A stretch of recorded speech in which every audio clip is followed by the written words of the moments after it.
Hey, what's going on, guys? Steven again with Rebel at Heart Reviews. Today I'll be doing a review of Den of Thieves. Den of Thieves is directed by Christian Gudstad, who's a first-time director.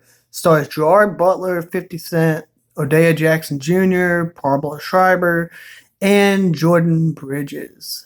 Follows Gerard Butler's character, who plays this leader of a LA crime unit, and he's trying to stop this group of skilled robbers led by Pablo Schreiber from a near impossible heist of robbing the Federal Reserve Bank in Los Angeles. If I'm being honest with my subscribers and myself, as much as I love the crime genre of films, movies like Heat, one of my all-time favorite films, I wasn't super excited for this film after seeing the trailers and after seeing, that it starred Gerard Butler and 50 Cent, even though I do like some of Gerard Butler's older movies. As I said in this movie, I was pleasantly surprised, whether it be the direction or the writing or the acting, that surprised me and made me actually think this is a decent film. It's not a great film, but it's not a horrible film. It's decent. There were a couple plot twists in it that really I did not see coming. And when you've been watching movies as long as I have, you kind of can see where the film is going and kind of just predict that. There were some points in Den of Thieves where I really didn't know where it was going. And I have to give that over to Christian Gudstad and give him credit for being a first-time director and being able to do that, as well as a writer with the film. Some of the gunplay scenes, or all the gunplay scenes actually, and the gritty scenery of LA was amazing. It was amazingly done. And I have to again give credit to the writers and the director and the choreographer there. I've never really been a big fan of 50 Cent as an actor. I love his music. I've never really been a fan of his acting. Den of Thieves might have changed that for me, at least for the time being. I really liked him in this film. And like I said earlier, I love the old Gerard Butler movies. But the last time that I liked his acting was 7 years ago in Machine Gun Preacher. I honestly thought he did a good job in this movie. I thought he had lost his acting chops, but he may have found them again.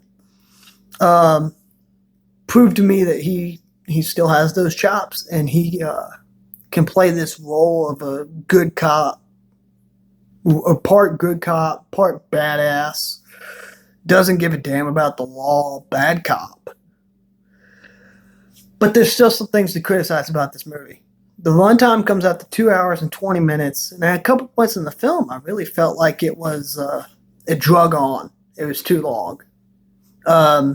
Couple scenes that if I was in charge, I would have cut out the movie. 2.5 hours, nearly 2.5 hours, just seems too long for that film. There were plot points in it that were never really developed. It was just like, okay, this happened, and let's move on to the next thing. And you either could have left those out, or you could have cut down on some certain plot points and left in or added to the plot points. There's one scene where Gerard Butler cheats on his wife, and she finds out about it, and she leaves him, and that plot point is never really finished. It's never really wrapped up or anything of that sort. In the end, if you are like me and you have Movie Pass and you like crime movies, or even if you just like crime movies and heist movies, Den of Thieves is worth at least watching when it comes out on Redbox or when it comes to Netflix. It was decent. It wasn't great, but it also wasn't horrible. That about wraps it up for this video, guys. And as always, that starts a discussion down in the comment section. Did you see Den of Thieves? Did you enjoy it? Do you plan on seeing it? Let's talk about that in the comments down below. And if you enjoyed this review or agreed with anything that I said, be sure to hit the thumbs up button as well. And if you haven't already and you want to see more of me, hit that subscribe button as well. Until next time, this is Steven with Rebel at Heart Reviews. I'll see y'all on the other side.